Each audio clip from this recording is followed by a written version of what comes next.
Hello and welcome back to Burning Questions. My name is Mbali, and today, guys, I have an amazing guest, Tony Leon, who is a former leader of the DA.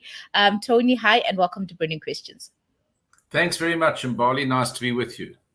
I think maybe do you mind giving us a background of who exactly you are for those people who do not know you? Well, a number of things. I'm currently the chairman of a company called Resolve Communications. I've published and authored 5 books, the latest of which came out this year: Future Tense, Reflections on My Troubled Land. Every home should have one, I always say. Okay. I'm a columnist for various newspapers in South Africa: the Sunday Times, Business Times, Sunday Times Daily. I do a lot of consulting work here and overseas. And as you mentioned, for 13 years, I was leader of the Democratic Alliance, and before that, the Democratic Party. I was a member of Parliament in South Africa for 20 years until 2009. And I was involved in the negotiations for the South African Constitution at Kempton Park, and afterwards in the Constitutional Assembly and Parliament. And I'm an attorney. Oh, okay. It doesn't end there. All righty. That was a mouthful. Tony, again, thank you so much for joining us on this episode. All righty. Guys, let's get into it. So today's question, Tony, is what makes a good cabinet minister? So it's qualified versus competent. What exactly? Let's start with, is there a difference between qualified and competent? Well, I think highly qualified people can sometimes be spectacularly incompetent in the execution of their duties, because there is sometimes a disconnect between high intellect and objective qualification and what you might call temperament and ability to execute. So I'm not sure they're always the same thing, that one is not the predictor of the other. Generally, you want to have well-qualified people who are competent. That, in an ideal world or country, is what you strive for. Yeah. Definitely. So now, maybe because since you've mentioned that you've been in Parliament for so many years, what makes a good cabinet minister? Well, I watched many of them, both at the tail end of the old South Africa and for the first 15 years of our democratic South Africa. I think a number of things. First of all, obviously, to have very good subject knowledge, you've got to really know your brief. There are a lot of cabinet ministers here who busk and who seem spectacularly ill-prepared, which really is inexcusable. I mean, they're highly paid. They have a lot of advisors and staff. So a poorly briefed or prepared cabinet minister, which unfortunately sometimes happens, is a no-go. But there are several of them. The second thing, obviously, is to have not just subject knowledge, but I would say a broad intelligence or intellect. So you can actually analyze a problem. You can sift through a lot of competing claims. I mean, if you're in any kind of portfolio, not least from your own officials, you're going to get a lot of different views. And very often, if you don't have the perspicacity or the skill, you can't understand that what's put in front of you, either by a lobbyist or more materially by one of your officials, is not the universe of possible options or choices, but only the circumscribed few that the official or the agenda-driven person puts in front of you. And if you frankly don't have the background or the skill or the intelligence to discern that, you're on a hiding to nothing. The third requirement, I think, is a degree of not just integrity, unfortunately often lacking in our country, that you have a basic honesty, which shouldn't even have to be mentioned, but unfortunately we do have, and that you're not able to be bribed or paid off or compromised.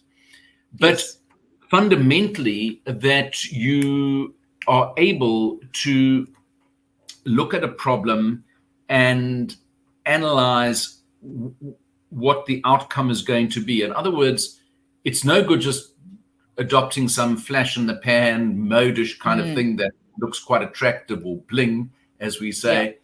But to actually think through the consequence, what's this going to be like in 5 years' time? Is there a capacity for us to achieve the outcome that is being suggested, and so forth? I guess those require skills of analysis, skills of judgment, and to some extent skills of experience. And, you know, without talking to my own book, when I went to Parliament, I was very young. I was 32. I left at 52.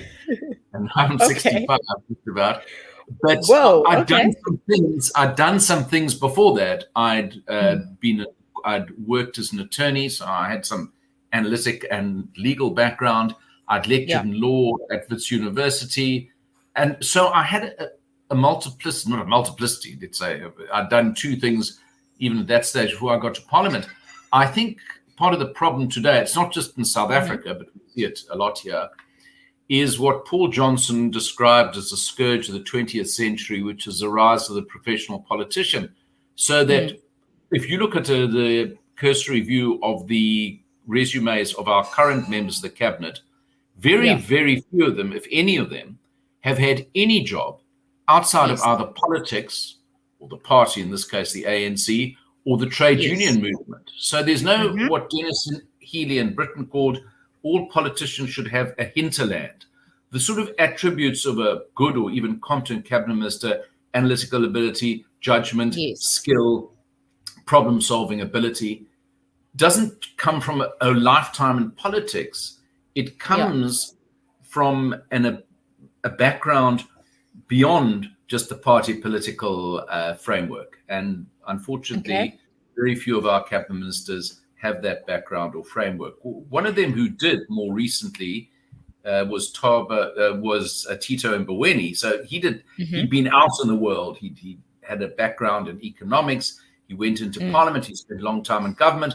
Then he became the governor of the Reserve Bank. Then he went to private business. So, he could bring another view. He could bring a private sector perspective to the public sector.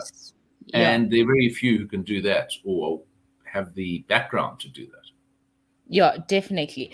And I think maybe this ties in well with the quote of the day that we're going to go into now.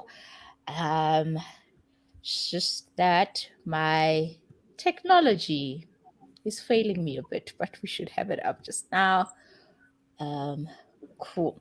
All right. So our quote of the day comes from Neil, and it reads, "Local municipalities as organs of the state are constitutionally bound to provide services to taxpayers.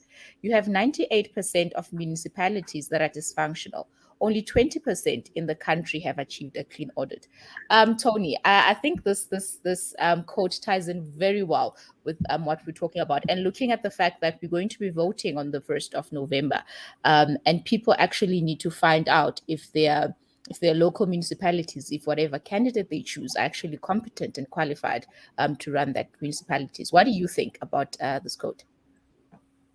Oh, I think the quote is profoundly true. I might also say, in anticipation of the poll on Monday, that here where I live in the southern suburbs of Cape Town, I've been absolutely staggered by the fact that I've only had minimal contact from one candidate out of about 20 on the ballot paper in my ward. And even that candidate hasn't really told me what that candidate plans to do for the residents of the area in which I live. The other 19, who are all seeking a vote in this area, haven't even bothered to introduce themselves, even by way of a letter or a phone call or an email, and God forbid, a house visit. When I was in representative politics, I promise you, everyone in the municipal ward I represented in Johannesburg and later constituency in Joburg knew exactly who I was, because I bombarded them with my manifesto, with my plans, with my background. And that's what a competent political candidate should do. We seem to have very few of those on the horizon here. They sort of expect you to vote for them because the party they represent, which rather begs the question, why should you have an individual representative? Just let the party go ahead and choose who will represent you, which really seems to be the default position. I think there is a difference, though, and I agree completely with that quote, between the political representative, who, after all, is there really as a conduit between the ward voters and the municipality and presumably the political party, and the technical officials who preside over the administration of the budget. They do take political instruction, but I think part of the malaise of local government in South Africa isn't just an incapacitated political class, because all the issues and challenges we described at the national executive level are magnified in a far worse way at the local level, but because there are often in municipalities huge skills gaps and inadequacies in the municipal administration or management. And that's why you have all these qualified or rejected audits and this complete service chaos at the local level, because officials are not appointed for their administrative competence or on merit, but for reasons of either political loyalty, cadre deployment, and racial demographics unmatched to any performance requirements. And until and unless that changes, I'm afraid the very sad, almost dystopian picture, which is illustrated by that quote that you put on the screen, is going to persist regardless of who wins in which area on Monday, the 1st of November. Yeah, definitely. Of which it's kind of depressing for some of us who are very young. Because I know, maybe you'll go into public life and make a difference. Well, in a way, it's kind of like, because we're seeing what's happening, and I'm just like, is there use for me to do that?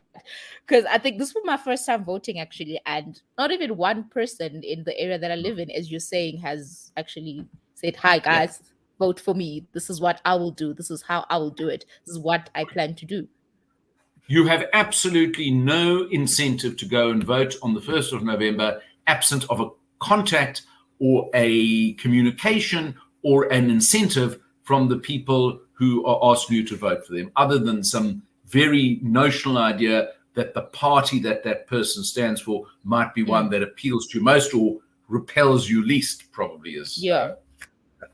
Also true, definitely. Definitely. No, it's very dispiriting and dispiriting, but there it is. It's for good systems to flourish, you need good people to be in the system. So I wouldn't give up. I think maybe I should not give up. Just that it's going to be a very difficult one as to who I vote for. Tony, any last thoughts before we close the show?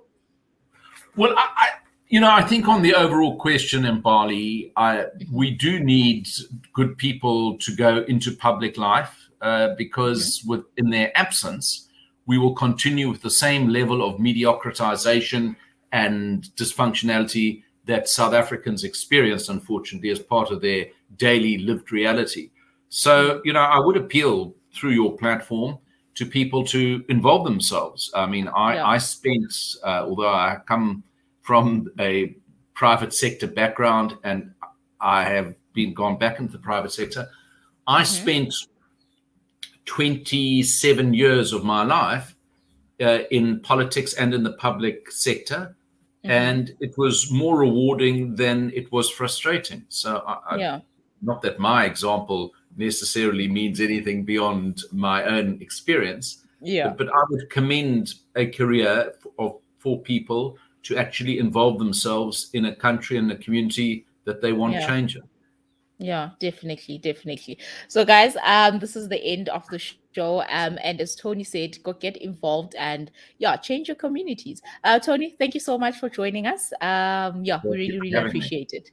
Yeah. Cool. Okay. All the best, hey. Bye-bye, Mbali.